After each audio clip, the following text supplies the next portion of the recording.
Guys, welcome back to the channel. I know it's been a while since my last upload. I've been kind of tied up, and like I've recorded a couple of videos, but I haven't edited them. But like with these reviews, it's much easier because I just like record and then I upload. There's not much editing that has. Yeah, and if you're new to the channel, please subscribe. I'm trying to reach 300. Um, that's my goal for now. So please like, subscribe, and yeah, just. So the Falcon and the Winter Soldier. It's out. It's finished. The spoiler alert is in effect. I don't know. It finished like last Friday. So if you wanted to have watched the season finale, by now you'd have watched the season finale. And just off the bat, I have to say, a lot of people are gonna try to compare this show to WandaVision. Say it's so much better than WandaVision. It is so much better than WandaVision. But I think they were going for two really different things, two different vibes, two different they're just completely different shows. I don't think I can compare them, other than the fact that they're both Marvel, they're both MCU, they're both Disney Plus series.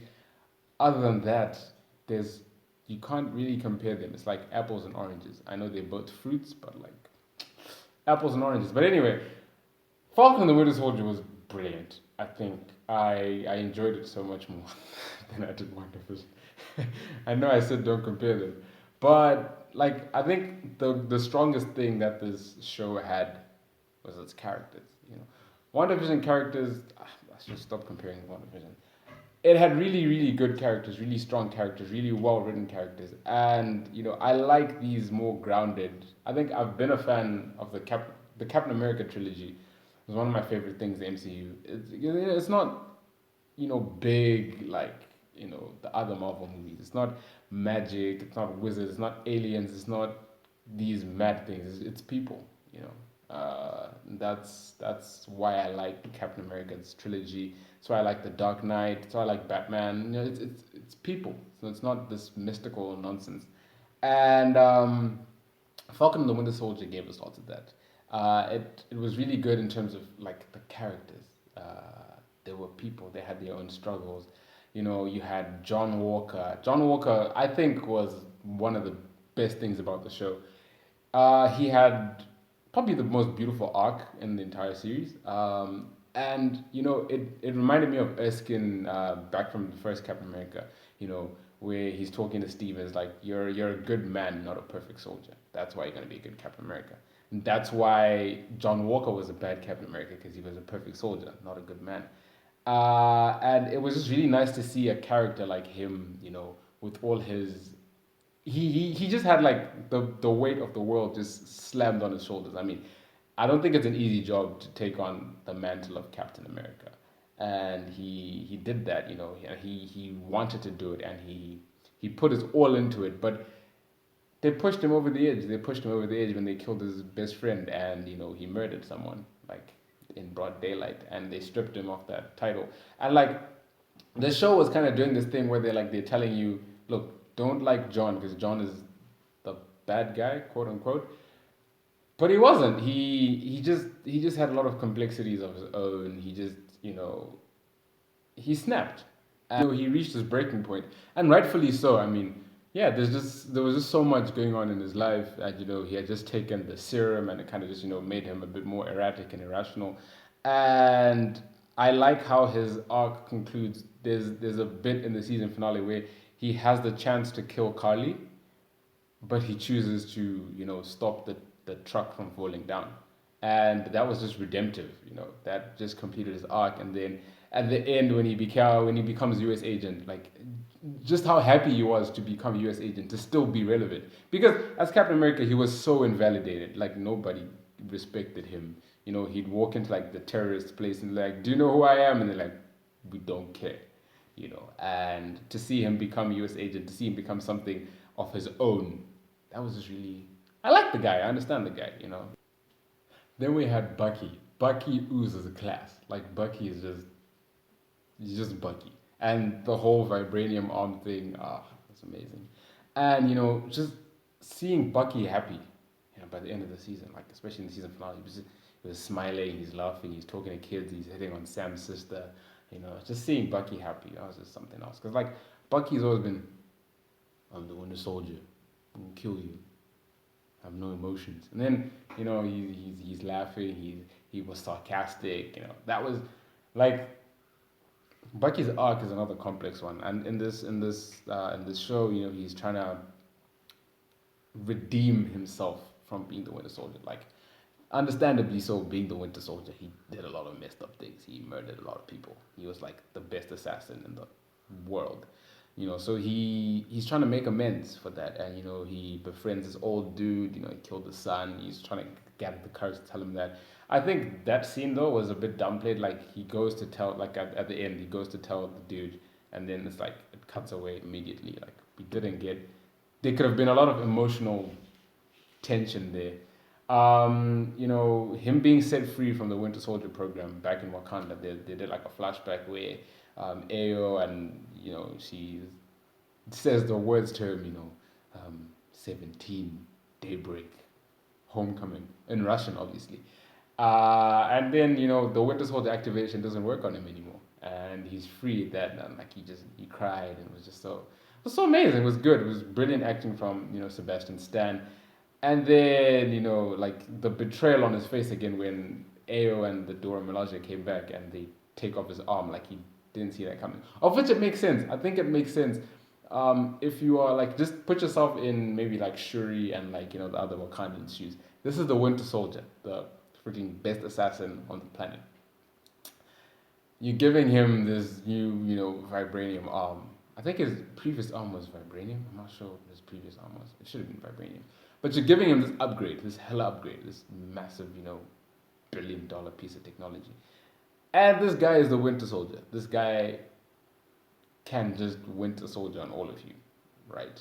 It makes sense to put a failsafe that if the Winter Soldier ever Winter Soldiers against you, he can't Winter Soldier against you. You can just deactivate his arm.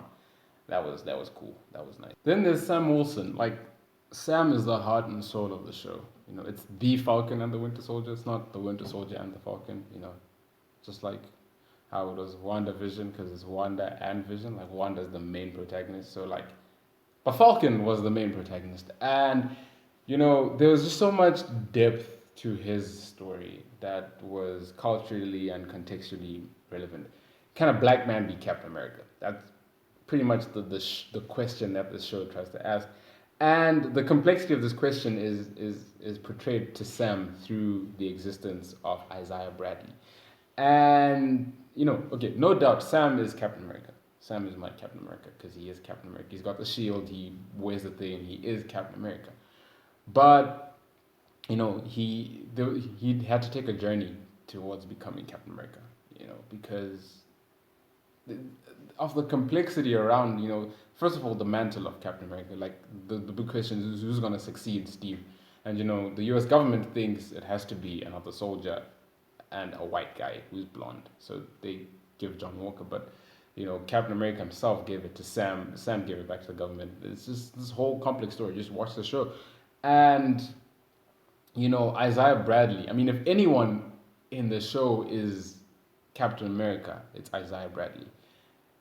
It sounds confusing. I know I said Sam is Captain America. Sam has the mantle and he is Captain America. But if there's anyone who is like Steve Rogers Captain America, it's Isaiah Bradley, because, from back in the war, he's got the serum, he's been in war and everything. So if anyone, Isaiah is the black Captain America. And to Sam, he was showing Sam what would happen if you are black and you try to be Captain America, because that's essentially Isaiah. Isaiah is a black dude who has super soldier serum and he was in the war, and so yeah, both Sam and John, they at points in time are Captain America, but I felt Isaiah Bradley was more Captain America, like in terms of like the story, because even what he did when he's then telling Sam the story, about how he breaks out of a facility and he busts people out of, people who had been captured.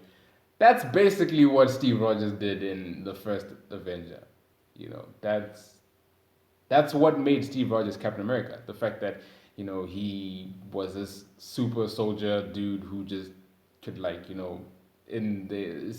draw lines between right and wrong. I'm like, no, I've got to go save these people, even if it risks me everything. And when Steve Rogers did that, he's praised. He becomes Captain America, and he's a national icon. When Isaiah Bradley does it, because he's black, he's thrown in prison for 30 years. He's tortured on. He's experimented on. He's tortured. He's experimented on. They just do really terrible things to him, and it's not until like a nurse then falsified his death because she felt sorry for him. That's how he managed to escape, and he's just been living underground since then. And he's just trying to show Sam that look, you can't be black and be Captain America. This is America. I mean, America hates black people. That's basically the message that Isaiah was giving to Sam, and that just added so much more weight on the decision that Sam had to make, because Sam is like, yo, look, I'm black. In the speech he gives at the end, I'm a black man wearing the stars and stripes. What don't I understand? And he just ah there was just so much depth, like the decision that he had to make. And ultimately, it came to that Sam was a good man, not a perfect soldier. You know, that's why he could be a better Captain America. Sam could understand. Sam doesn't wanna fight. He doesn't want to kill Carly. He wants to understand Carly. Sam doesn't want to take the serum. He was a good man, and by the end, he becomes Captain America, and his suit comic accurate. He's still got the wings. He's got the shield. He doesn't have super soldier serum, and he's compensating for that with the new vibranium tech that he got from Wakanda, and he just is Captain America by the end of it. Like, then there's Carly Morgenthau. Like, I guess she was meant to be the main antagonist in this show, but like, yeah, she kind of was. She gave, you know, from a writing point of view, this show was written well in terms of like the characters I said before, because when you don't have like an antagonist, like even your antagonists are protagonists in their own right. Because John was like a secondary antagonist, but like he was the protagonist in his own right. He wasn't the bad guy. Carly again, she wasn't your typical antagonist. Because like especially with comic book movies, there's this tendency of having antagonists there so that the good guys can show they're good. You have, I don't know, you have like what's a bad antagonist? I watched Green Lantern recently, and the Parallax. Parallax is a typical example of a terrible antagonist. Like, he's just bad because he's bad. He's bad to give the good guy a reason to be good, which was not the case in the Falcon and the Winter Soldier. Because Carly was right. I mean, Carly was right in a sense. Her methods were wrong, but like, she was kind of right. She kind of then went a bit overboard. Like, she was just now trying to kill the GRC people. Yeah, okay. She bombed the GRC building. There's a lot of what she was doing was wrong, but like, what she wanted was not wrong. So it was well written. Towards the end, she kind of got a bit, typical antagonist, like just doing bad things for the sake of doing bad things, like trying to burn people and throw people off bridges and all that. But like, her build up was pretty solid. And then we had Zemo. I mean, Zemo was just good vibes. So I mean, all in all, it was a really well written show with things. A couple of characters I felt were shoehorned in there to like build up for better things, like Sharon. Sharon was just thrown in there so that she can be the power broker later. We kind of saw the power broker twist coming from like a mile away, but like, it was a really good show, and I think out of 10, I have to give it an 8 and a half, 8. 8, between 8 and 8.5. It was really decent. Really good. I mean, looking forward to Captain America 4. They just announced Captain America 4 is going to come out with Sam Wilson as Captain America, because he is Captain America. By the end of the show, the title card read Captain America and the Winter Soldier, not to be confused with Captain America the Winter Soldier from 2014. But really good set pieces, dialogue. I just love this show, and I'm excited for Loki. I want to see what they're gonna do with that. So